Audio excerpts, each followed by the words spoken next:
game, something happened. Something happened I don't know about. Excuse my voice. I know I'm hard to hear sometimes. Thanks everyone for being here today. I really appreciate it.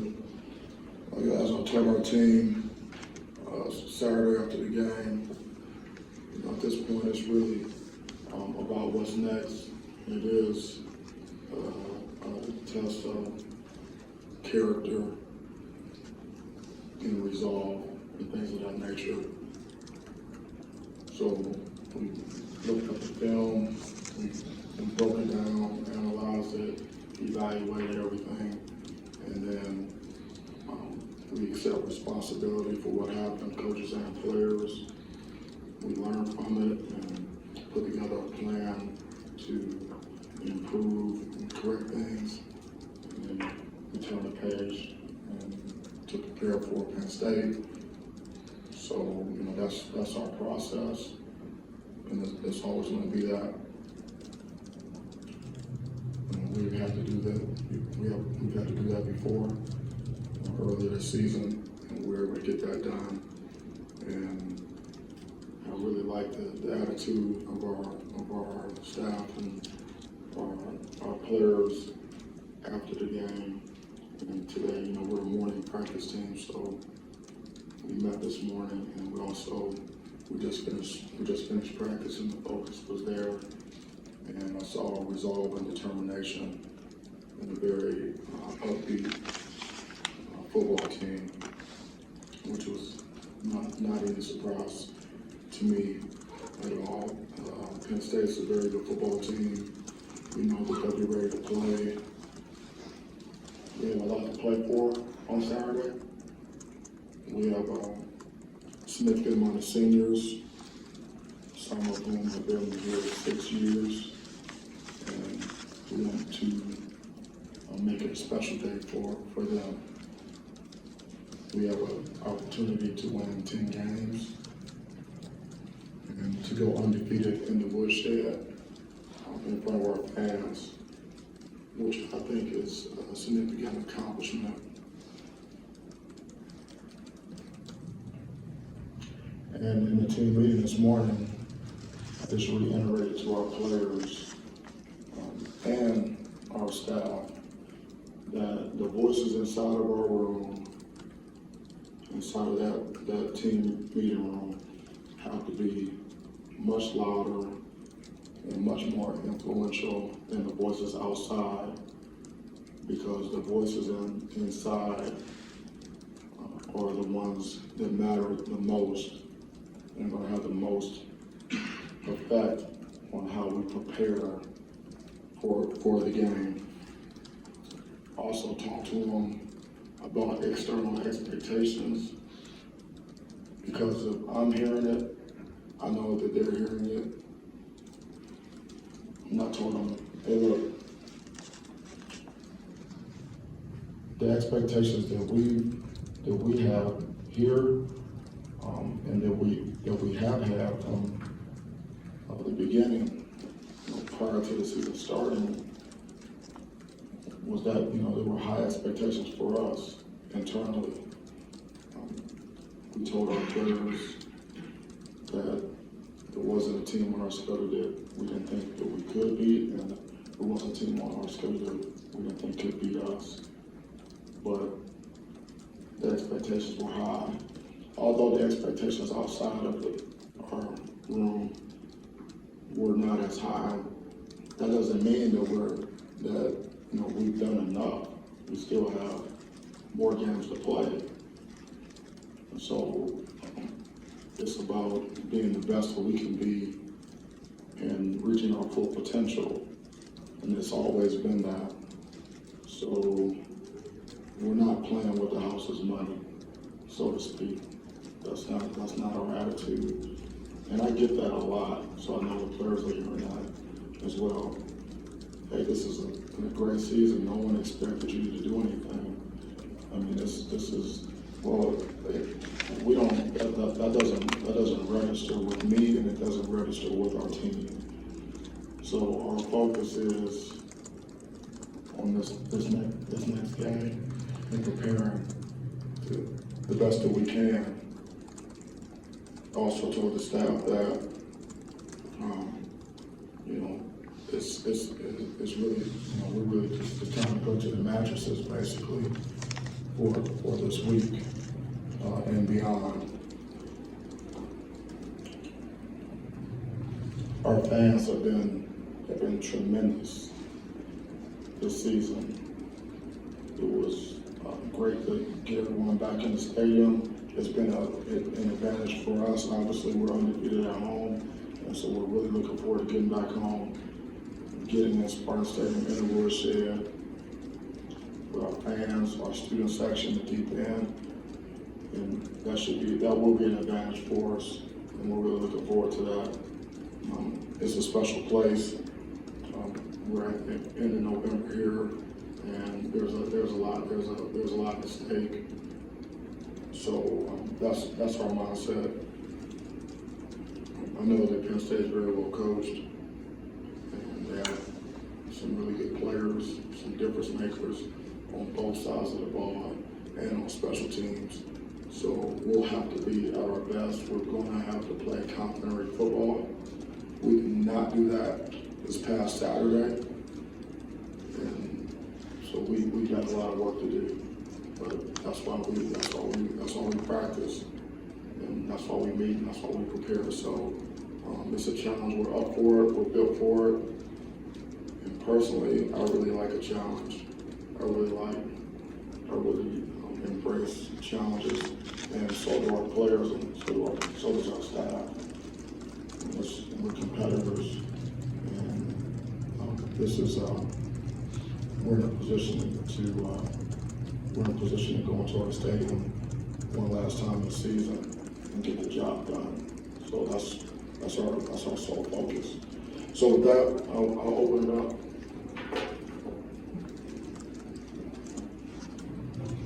Anyone's got anything? If you guys don't have anything, I'm happy to get back over to the office. Mel, over here, I know sometimes, when you deal with elite athletes and guys who are usually, aren't used to having things go where somebody's bigger, faster, and stronger than them. I'm just wondering, in a game like that, do you worry about the psychological effect of a loss like that and getting confidence back going this week? Is that something you address? No, I don't worry about that. That you're gonna take some L's, in your life, and so we deal with it. And like I told the guys at halftime, and again, I said, hey, no one's gonna give up on you. We're not gonna give up on you. We're gonna keep chopping. We're gonna go out and we're gonna fight. We're gonna continue to do that.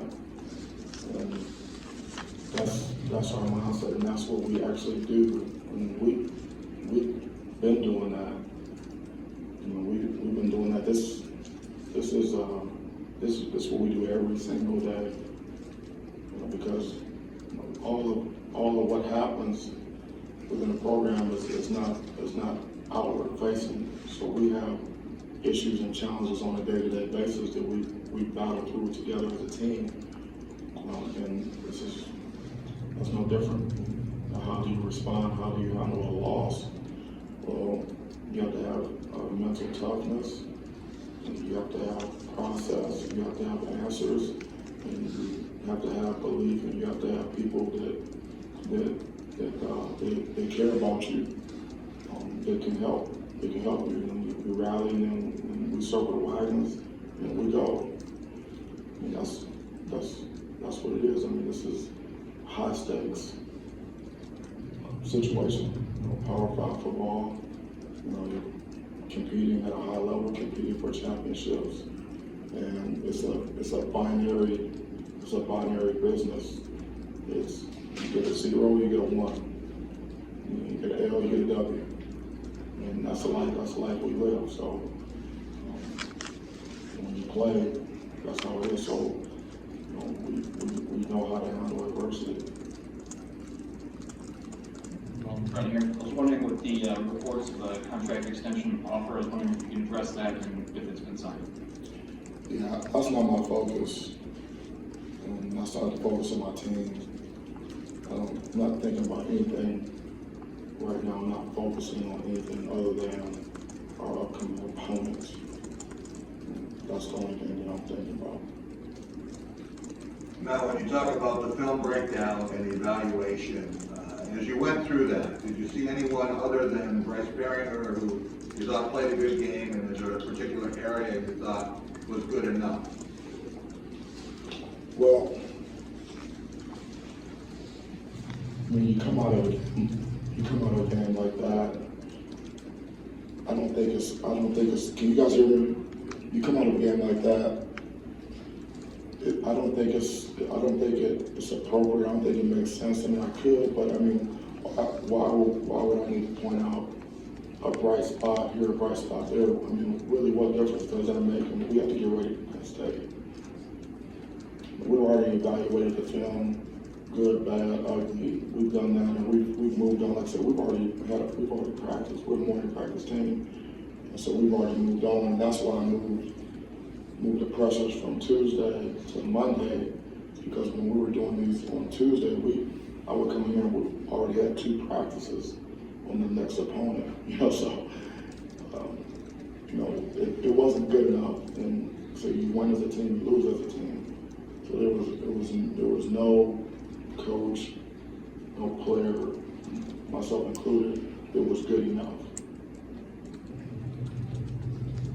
Now, on senior day, I'm just wondering your thoughts on however many seniors are leaving. I know some can come back, but is there an appreciation by you for guys who went through a coaching change and kind of stuck it out and bought in with you? I mean, you have that feeling Saturday as you send your seniors off? I do. I appreciate everyone on the team. And the seniors, it was a great appreciation, admiration and respect for what they do, what they have done for their teammates, for themselves, and for Michigan State. So it's always somewhat of an emotional time when you see that. It's something that you never get used to, because it's I've been through it.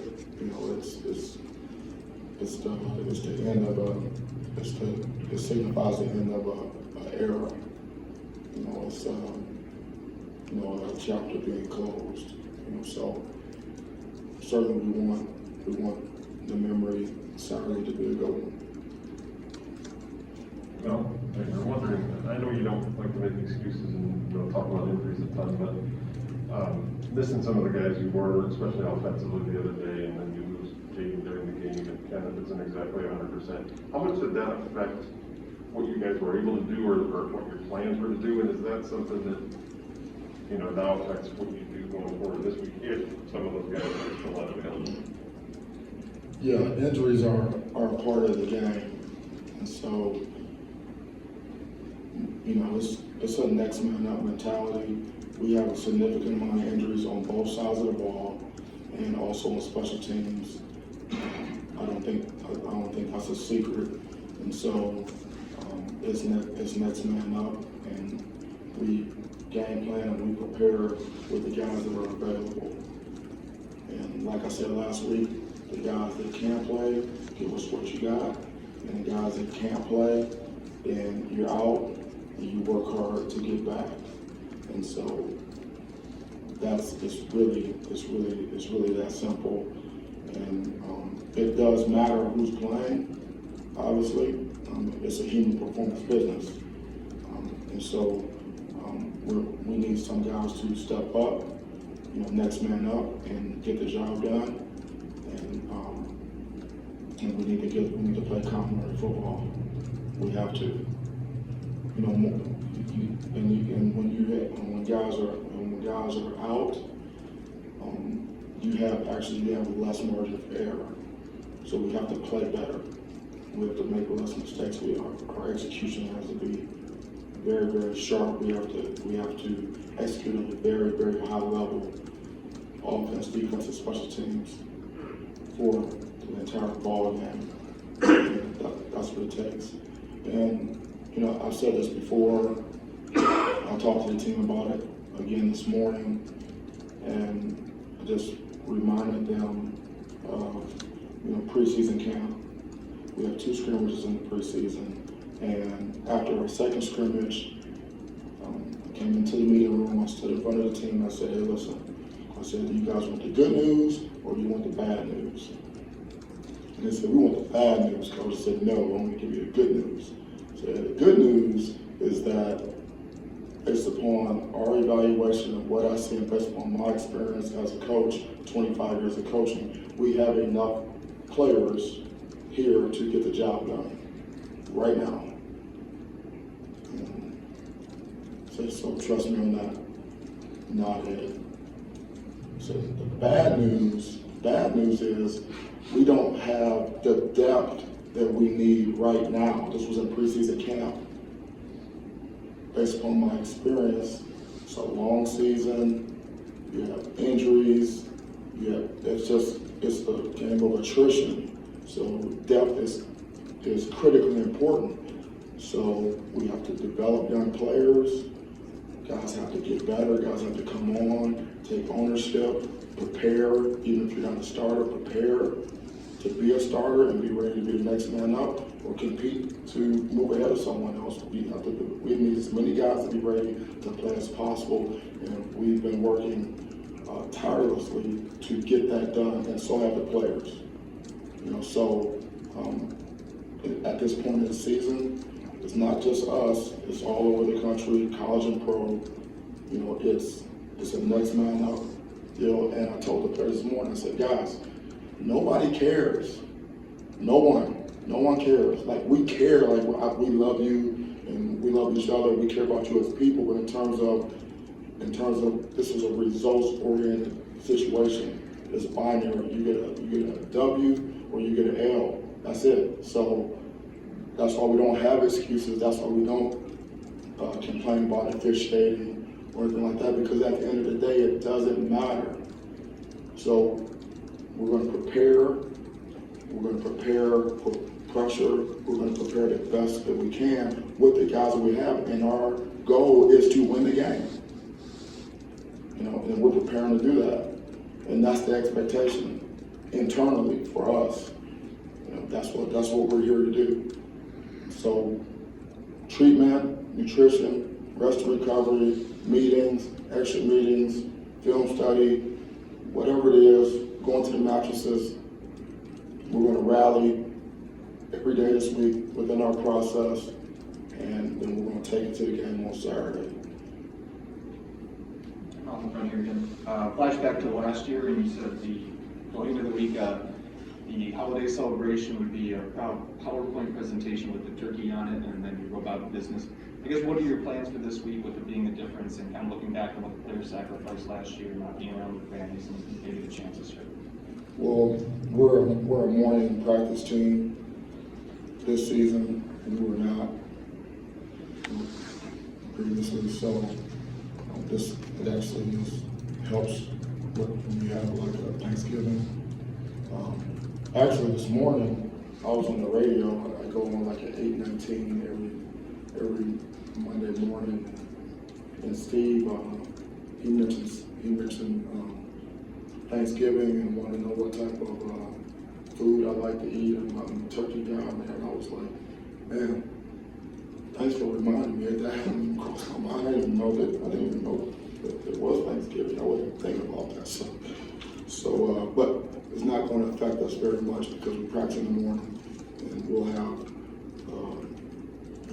food for our guys, and then they'll go and do what they have to do. Typically, what happens on Thanksgiving is guys will live close by. They'll go home, and they'll take some teammates with them, and they'll have some players that will go to a coach's house. Some players will come to the head coach's house, and some of the coaches will, everyone to find somewhere to go and grab food, and then we get ready for the next day. Some guys, hop around based upon who's got what, and try to get, something here, sweet potato pie here, greens over here, stuff in here, whatever, and then try to get that going. Eat, take a nap, eat some more, and come back ready for the next step.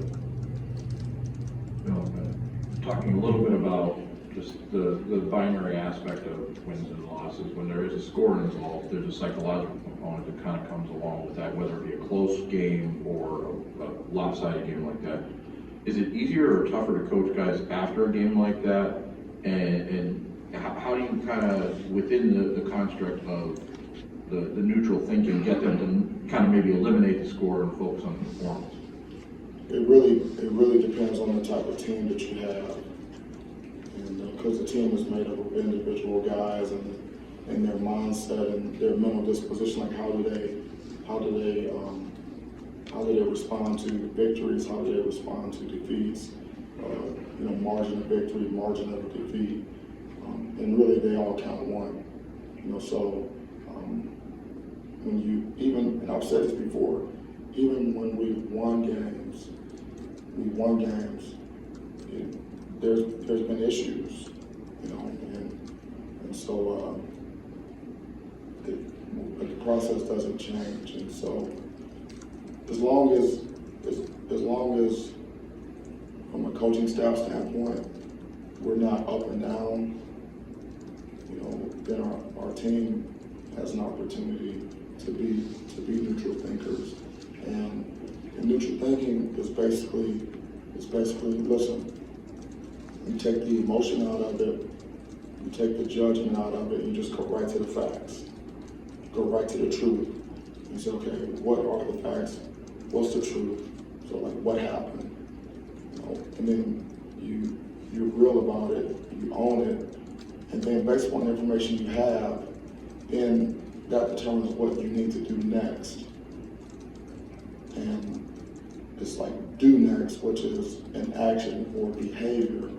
And the behavior and the actions and the doing is what creates the outcomes.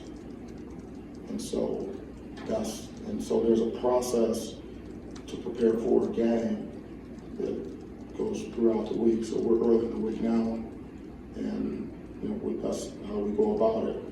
And we confront and demand as we go, and you can coach players hard. You can confront players. You can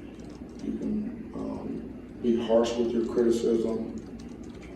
You can be direct. You can be very demanding. You can push guys beyond where they think they can go if they know you care about them.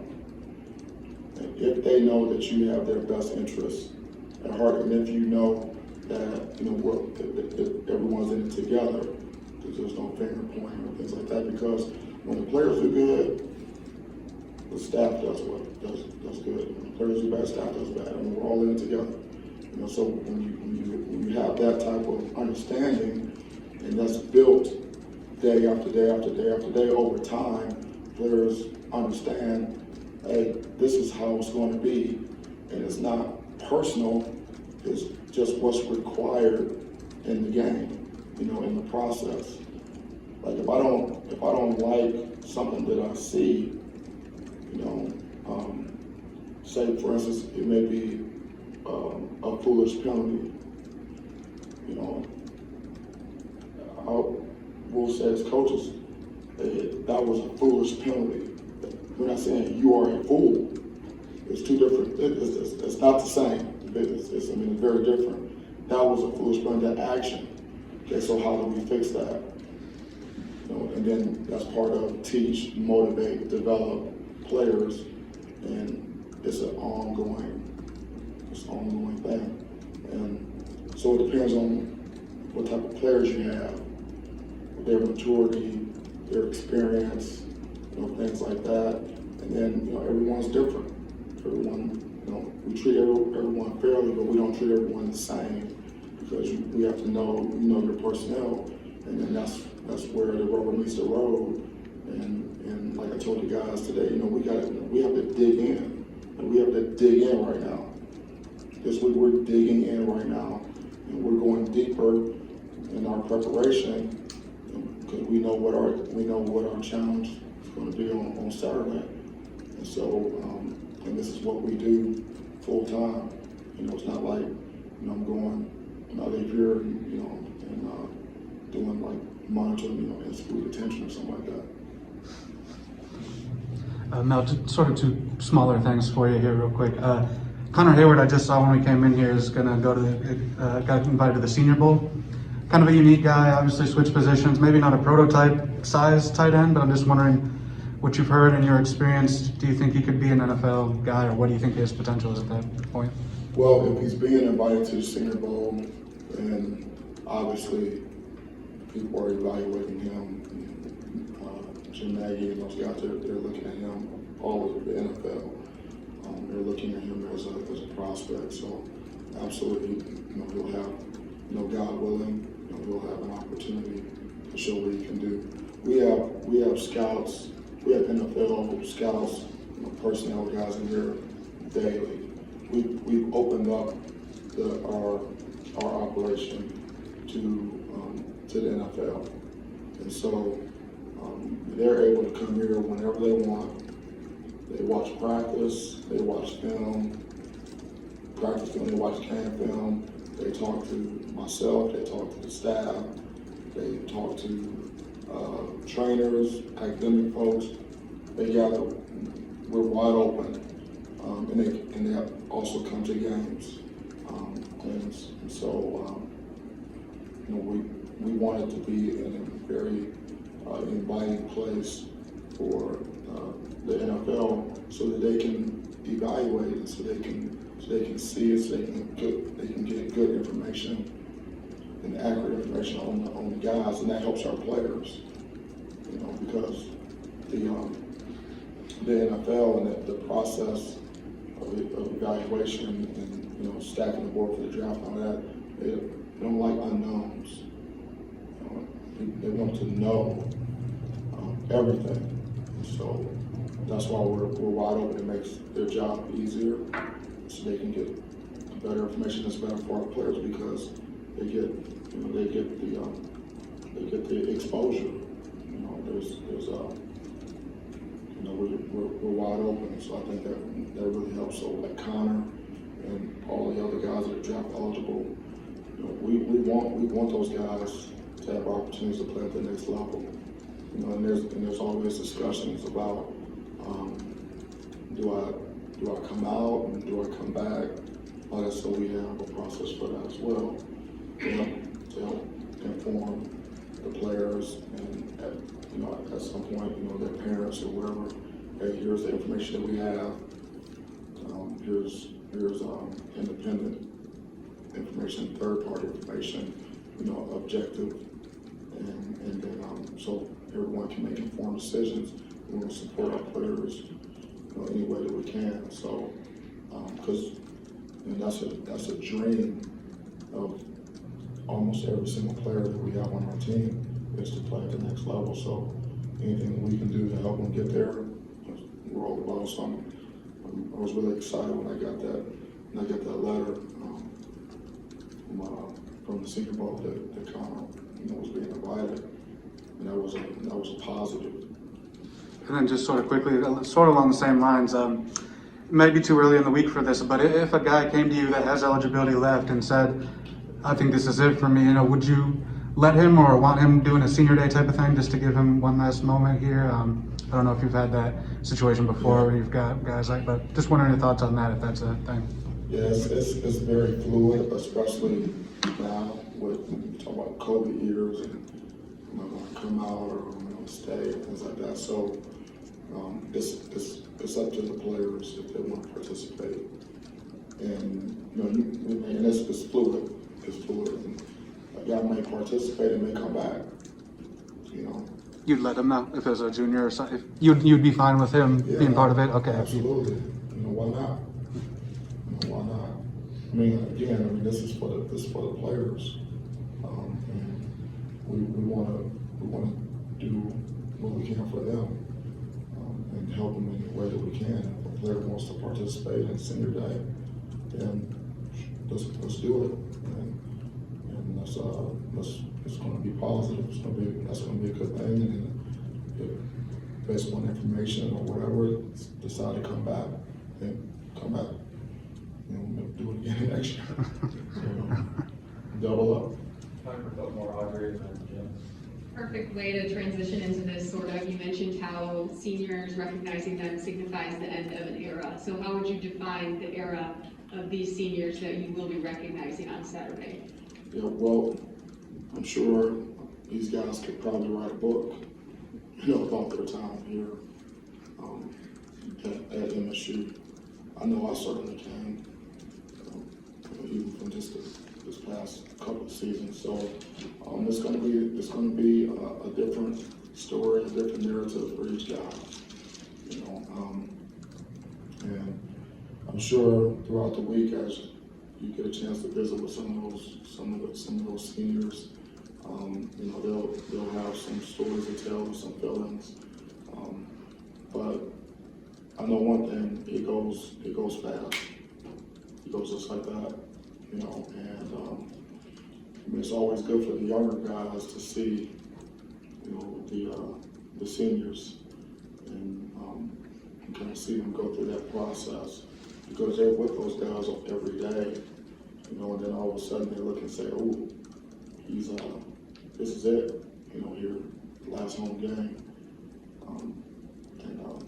You know, it's kind of a reality check, you know, because nothing is forever. We only have so many opportunities. You know, that's the thing that when you hear, when you talk to former players, and when they come to talk to our team, or they come to a practice, they always talk about how it seems like yesterday, you know, everything just goes so quickly, and that you can't get it back. You can't get it back. And you know, oftentimes when former players talk to current players, they'll tell them, "Hey, listen, take advantage of the opportunity that you have. Don't take it for granted. This is a special time, and it doesn't last forever.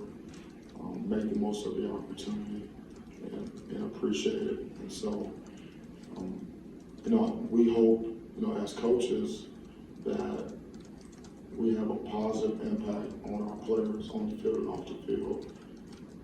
You know, if that's part of coaching. I still think coaching is a very honorable profession, in that we oftentimes have a significant impact on the players' lives through football.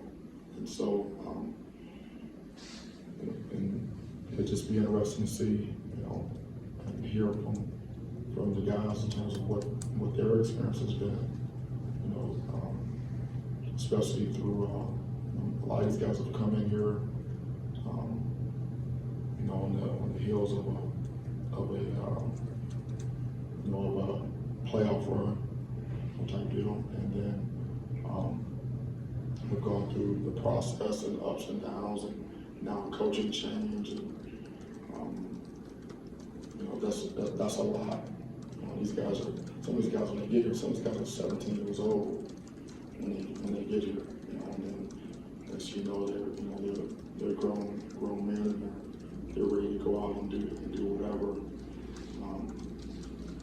You know, our goal and our hope and our prayer is that they're better off because they decide to come to Michigan State, and then they would have lost their careers, whatever they may be, when they leave here. And once a Spartan, always a Spartan. Even guys that have transferred out, we tell them, once a Spartan, always a Spartan. We're always here to help. We're always here as a resource to support you. Mel, you were mentioning earlier about the importance of players competing and remaining ready as the season goes along. Keon Coleman is a guy who made some plays this past weekend. Can you talk about his progress? Then also Elijah Collins and how he looked as you evaluate him coming out of that. Yeah, it was good to see Elijah back out. He's another guy who, you know, worked really hard in the out of season, and then sustained an injury and had to battle and fight back, and then was, had a role in special teams, and then actually had an opportunity to go in the game and have production. So, that was really good to see. You mentioned Keon, true freshman, coming in and diligently working to, at his craft and learning the scheme and, what it takes to be a Power 5 football player, and really started, his major role prior to Saturday was special teams. And then he earned the playing time that he got, and he had some targets and he was able to make some plays. So that was good, and obviously he has tremendous upside. He saw something similar from like Malik Carr earlier, in the past few weeks, because he's a young player. This is only his second year in college ball, and so learning what to do, how to do it, working really hard, wanting to get out there, going out and playing on special teams. When that next thing you know, he's in there playing, catch a ball. I said, man, where that guy come from? Well, he's been working. He's been working to get out there. And we've seen some other guys. It happens for some guys faster than others, just because of circumstances. We saw Big Chuck out there, Bradley, out there early playing and running around and making some plays. So, hey, if you're good enough, you're old enough. And so when you're ready, and we'll put you out there, and then it needs to continue to get better, continue to push. Thank you so much. Appreciate you. I guess happy Thanksgiving. Thanks, go great. You said Big Chuck now? Yeah, Big Chuck. All hundred. You'll call it turkey? I told him I was all of the above. You can see that right there. You fit in this room. Sweet potato, absolutely. Sweet potato pie, all there. Sweet potato pie is not next year.